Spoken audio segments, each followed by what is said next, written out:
warahmatullahi wabarakatuh. Kembali lagi bersama saya Bapak Ridwan Pohan SPD MPD.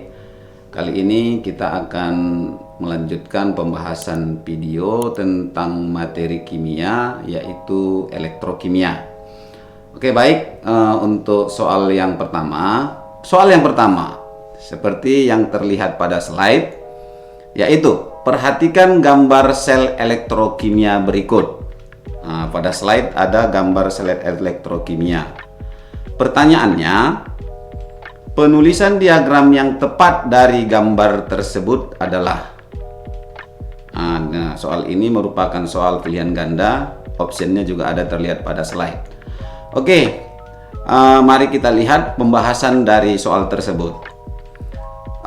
Jika soalnya seperti tersebut di atas, maka yang pertama yang harus Ananda pahami yaitu memahami susunan diagram sel Volta, yaitu bahwasanya susunan sel Volta itu dapat dinyatakan dengan notasi sel Volta yang disebut juga diagram sel.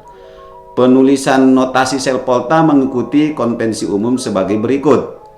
Yang pertama, komponen-komponen pada kompartemen anoda atau setengah sel oksidasi ditulis pada bagian kiri.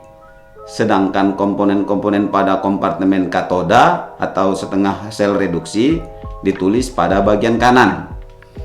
Tanda dua garis vertikal itu melambangkan jembatan garam yang memisahkan kedua setengah sel.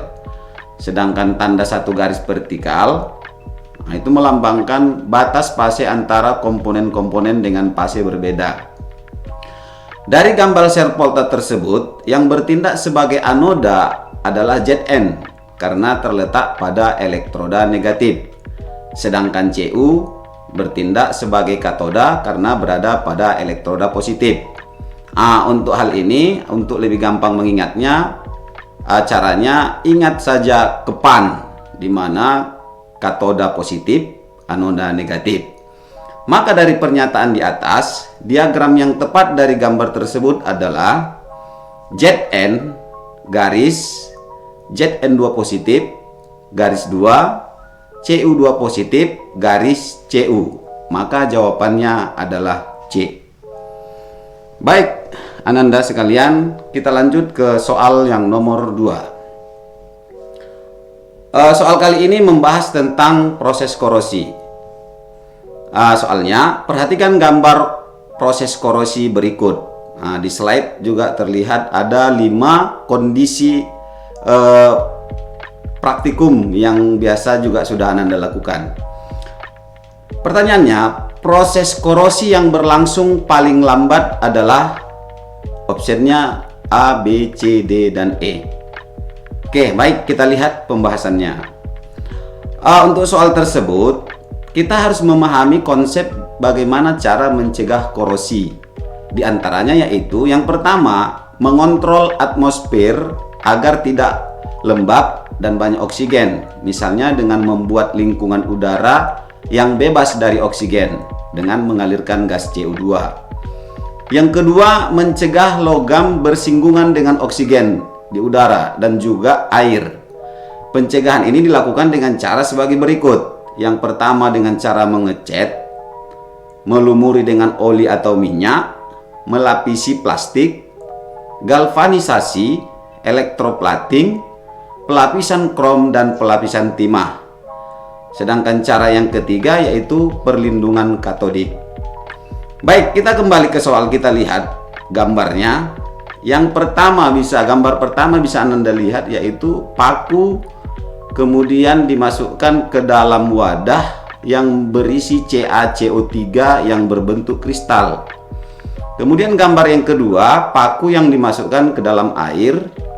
Gambar ketiga, paku yang dimasukkan ke dalam air tapi wadahnya tertutup. Sedangkan gambar yang keempat, paku yang dimasukkan ke dalam minyak dan tertutup. Kemudian gambar yang kelima adalah paku yang dimasukkan ke dalam larutan garam dan terbuka. Dari kelima gambar tersebut, maka proses korosi yang berlangsung paling lambat adalah yang nomor 4 maksudnya.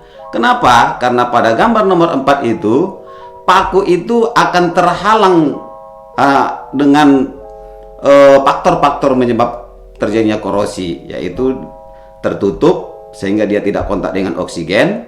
Kemudian dia dimasukkan ke dalam oli atau minyak sehingga itu juga menghalangi paku tersebut kontak dengan oksigen dan air. Sehingga jawaban yang benar adalah D. Oke, baik Ananda. Kita lanjutkan untuk soal yang terakhir, yaitu nomor 3.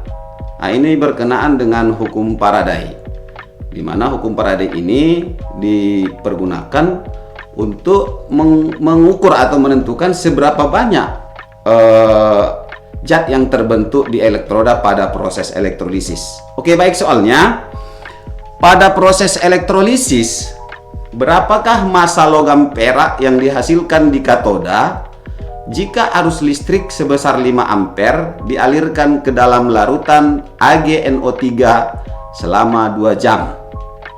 Di dalam soal diketahui AR Ag atau perak itu sama dengan 108.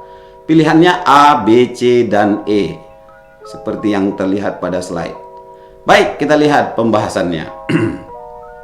Untuk soal ini, rumus yang harus Ananda ingat adalah rumus hukum Faraday 1, yaitu dengan rumus W sama dengan E kali I kali T per 96.500, di mana E itu juga bisa kita konversikan menjadi AR per N, di mana AR itu massa atom relatif dan N itu adalah jumlah ion yang terlibat. Sehingga dari soal bisa kita masukkan harga-harganya.